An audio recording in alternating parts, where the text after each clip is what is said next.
In November 2018, Don Matthews became Victoria's very first Local Jobs First Commissioner. His mission? To ensure that local small to medium businesses were given a fair chance to compete on Victorian Government procurement projects. Thanks for joining us today, Don. It's a pleasure. Let's start by talking about the Commission. What is its purpose and its vision? Okay, well, I think the first thing to remember is that the government's investing around about $55 billion in construction infrastructure and is really looking to leverage that investment for the benefit of all Victorians, but specifically for local industry, but also to create job opportunities for apprentices, trainees and cadets. So local content targets are set for those major projects, job targets are set, and it's the Commissioner's role to facilitate and monitor the compliance to those projects. So I guess from a vision point of view or objective, that we're really looking to maximise the participation of Victorian industry in these projects. Apprentices, trainees and cadets. Share some examples of what you mean there. In terms of the major projects, the total number of ordinary hours for that project 10% of those total ordinary hours are allocated to apprentices, trainees and cadets. So contractors on those are required to employ that number of apprentices and trainees and cadets. What's your role in the Commission? Where do you fit? Well, there's two parts to the role really. One I'd call a advocacy, engagement, facilitation role, and the second part is a monitoring and compliance role. On the first one, it's really about working with all the stakeholders, whether that be contractors, government agencies, industry bodies, unions and external providers, to ensure that local businesses get an opportunity to work on these projects. And the second part then is around a monitoring and compliance function, which is about ensuring that those commitments that are made in those contracts are honoured. Don, tell us a little bit about your background. How did you get into this role? Well, my most immediate past role was Executive Director at the Industry Capability Network, which was an organisation that provides business matching between contractors and SMEs. Prior to that, I've run large Australian manufacturing companies. So I guess the balance of that in terms of one, understanding a little bit about the issues that SMEs have in terms of accessing opportunities, but also through my management and leadership roles, also understanding some of the issues that contractors have in terms of meeting their obligations. Engagement is a huge part of your role.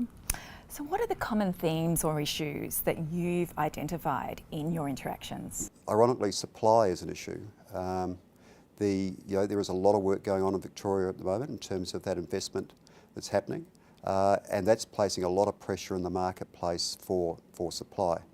To date, there's been about over 3,500 apprentices, trainees and cadets employed on these projects under the Major Project Skills Guarantee, and that's great news. But how we actually attract and retain those young people in those roles is really important. I think the other thing is that SMEs still have some issues with engaging contractors. They're often time poor, therefore how we facilitate that to happen is also an issue.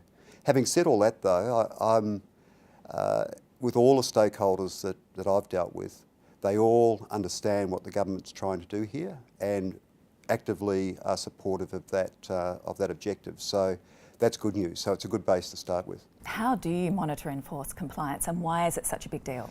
Our approach is very much about working and meeting with agencies and contractors regularly to talk about commitments and what issues they're having, so we can have an early intervention and perhaps try and solve those. We do have an audit function, so we will be auditing projects from time to time to see where commitments have landed. Then, if all that fails, the Commissioner has powers to issue compliance notices to contractors, can recommend that an adverse publicity notice be issued against a contractor, and I guess at the most draconian level that the Commissioner can recommend that an injunction be taken out against a contractor for failure to meet those obligations. In terms of what's ahead for 2019, how do you read the future for the next 12 months as to where the Commission is heading? Well, our initial task has been to engage with all the stakeholders. So we've done lots of forums, lots of one-on-one meetings to understand the issues, to explain the role of the Commission. I think as we move forward into 2020, we're looking to be holding forums around SMEs, sort of engaging with contractors and agencies. That'll be important. We'll start our audit process, so that will be underway. And hopefully we won't be doing too much around compliance notices. And it's also regional as well as metro. Regional is very important. I think the government has clearly identified regional Victoria as a focus point, so we'll be working very much with a lot of those regional projects to ensure that those locals get a fair and good opportunity to participate. Don, what do you actually love most about this role? What is it that puts the fire in the belly? Well, if I go back over my career, I've worked most of my time in manufacturing in one form or another, and manufacturing's been very good to me in terms of my career. So this is a bit about giving something back to manufacturing and to Victorian industry, and that really does excite me.